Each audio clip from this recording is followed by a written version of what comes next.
Thanks for joining us for the Fox 61 News at 10. I'm Brent Harden. Our top story tonight, a daycare in Avon is facing another lawsuit following the alleged sex assaults of several children. Fox 61's Kay Pattyfoot is live in Avon tonight. Kay, you spoke to the lawyer who filed the lawsuit. What did he have to say? That's right, Brent, and today's lawsuit marks the fourth family to come forward. In these documents, they state that former employee Jan Carlos Barrios Otero sexually abused a 4-year-old child at this daycare for a year. The lawsuit was filed by Christopher Houlihan on behalf of a child and his mother. According to the lawsuit, Barrios Otero engaged in sexual abuse towards John Roe, number 4, who is 4 years old. The minor plaintiff is going by John Roe, number 4, to protect their privacy. Between August 2024 and April 2026, Barrios Otero, quote, engaged in sexual abuse towards John Roe, number 4, including but not limited to inappropriate touching, fondling, and sexual molestation, all of which caused the minor plaintiff, John Roe, number 4, to sustain and suffer significant personal injuries and losses. It goes on to say that this abuse and injuries were caused by the negligence and carelessness of the defendant, Educational Play Care Ltd., which owned the Bright Path Avon Child Care Center location on Simsbury Road where the alleged abuse took place. Attorney Houlihan explained to us what justice for the family looks like. Compensation that allows this child to receive the medical care and mental health care that will be required for him to be able to recover from this trauma and to hopefully lead a life that is as unaffected by this as possible. The family is seeking $15,000 to pay for mental health services and other help the child may need. Says this case raises concerns on how kids are protected in daycares like this and says more has to be done to make sure this never happens again. Live in Avon, Kay Pattyfoot, Fox 61. All right, Kay, thank you. The Bright Path investigation has piqued the interest of state legislators who want to make sure all the right steps are taken to prevent anything like this from happening again. Fox 61's Tim Latow spoke with both lawmakers and state officials about what possible steps could be next. As the Office of Early Childhood continues to investigate the situation in Avon, Senate Republicans question whether more can be done at this point to protect children in daycare. Connecticut has a very strong licensing and regulatory system in place. In fact, it's one of the strongest in the nation. It's true. Connecticut is frequently cited among the top 10 states by childcare and state law researchers when it comes to regulations on childcare. Attorneys say at least half a dozen children were sexually assaulted by former Bright Path Avon Child Care Center employee Jan Carlos Barrios Otero. Now the Office of Early Childhood finds itself in one of its most stringent investigations since its inception in 2014. What is happening? What are the requirements? What did we do as an agency? And if there are areas in which we can consider changes or ways in which to strengthen our licensing system. Senate Republican caucus members say communication regarding the investigation has been limited. Republican State Senator Jeff Gordon of Woodstock understands it's an ongoing investigation, but wants to know more about who's involved and what the process entails. No matter what, he says Barrios Otero should have never been hired.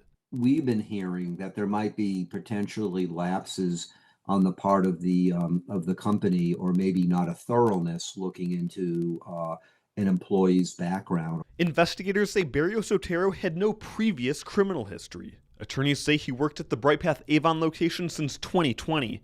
Now, Gordon and his colleagues are hopeful to meet with the Office of Early Childhood as soon as next week, if possible. If we find something really needs to be done, why would we want to wait until regular session? So Senate Republicans want to keep the options open. It's unlikely, but Gordon says a special legislative session could even be called if there's clear action that needs to be taken. There are steps that need to be taken in regards to doing this, but we as an agency are open and willing to take those steps if so warranted. Senate Democrats were not available for an interview on Thursday, but Republicans expect bipartisan support on this issue.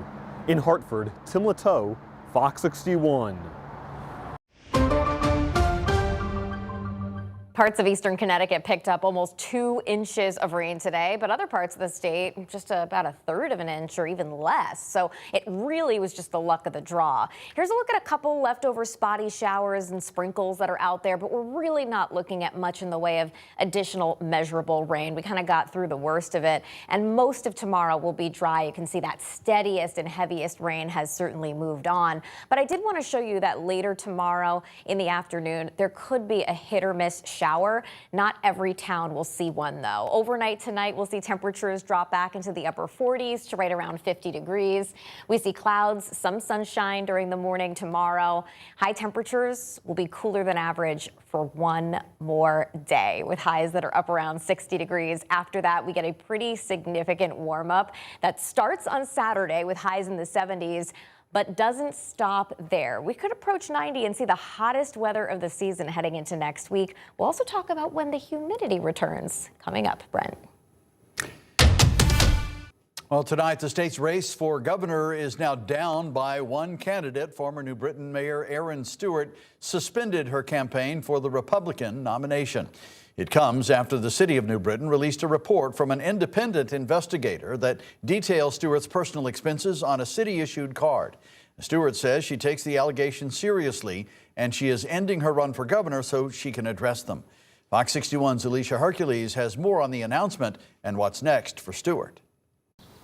Erin Stewart's team released a detailed statement about her decision to drop out. She says the allegations made by New Britain City Hall have taken over the race and diverted attention away from her mission. The current New Britain Mayor, Bobby Sanchez, says this decision was in her best interest. I think it was the right decision and that she should look for a lawyer. Sanchez says investigators made shocking discoveries when they reviewed Stewart's spending reports from her time as mayor. It's just a breach of public trust. And in this case, the taxes were used for things that should not have been used. And that's a problem. The city hired a third-party firm to look into Stewart's purchase records between 2016 and 2025. Those records show Stewart bought clothes, children's toys, and groceries from major retailers and spent money on a membership at the Hartford Club. Stewart addressed the allegations in her statement. Part of it reads, "Yesterday I requested copies of the relevant documents, and I will be reviewing them carefully. I will take accountability for any mistakes, and I intend to make full and complete restitution to the city of New Britain, my home, for anything that I owe." In response to Stewart's announcement, House Republican Speaker Vincent Candelora said in a statement, "Erin has made the right decision for herself and for Connecticut. Public service demands the highest standards of integrity, and when a public official or candidate fails to meet them, there is really only one appropriate path forward." Stewart says she gives her full support to Senator Ryan Fazio and his bid for governor. She wants all of her supporters to back him going forward. In New Britain, Alicia Hercules, Fox 61. And that list of supporters includes any delegates who had planned on throwing their support behind Stewart at the GOP convention, which starts tomorrow. Fox 61's Valerie Moravi talked to a delegate about the challenges leading up to the nomination. Republican candidate Erin Stewart may have suspended her campaign one night before the convention, but the pomp and circumstance is expected to continue as usual. Meanwhile, Connecticut State Senate Jeff Gordon says he's looking forward to the campaign for governor and lieutenant governor. Thousands of Connecticut Republicans will head to Mohegan Sun Friday for this year's state GOP convention. More than 1,000 delegates will be there to endorse candidates for Congress and other statewide offices. But Saturday, all eyes will be on the endorsement for governor. With Stewart out of the running, there's 2 remaining candidates vying for the nomination: State Senator Ryan Fazio and former New York Lieutenant Governor Betsy McGaughey. Connecticut Republican State Senate for District 35, Jeff Gordon says he's endorsed Ryan Fazio and he's asking the people of Connecticut to move forward with the campaign. I tell them that we move forward. What's happened has happened. We have a great candidate in Ryan Fazio. We'll have a great candidate for a lieutenant governor. We're going to unify, get our message out to the people, and show what we've been trying to do to make Connecticut more affordable. That's what people want.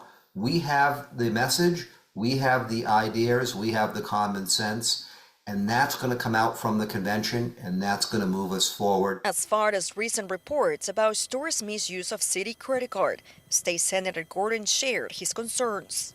She worked hard, as has Ryan Fazio. I'm very concerned about what's being found and why she had to suspend her campaign. And certainly I think things need to be looked into further.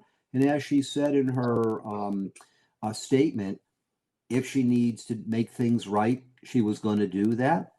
And I'm sure she'll live up to that. Now the convention kicks off tomorrow morning at Mohegan Sun. We'll keep you updated with the latest. In Hartford, Valerie Moravi, Fox 61.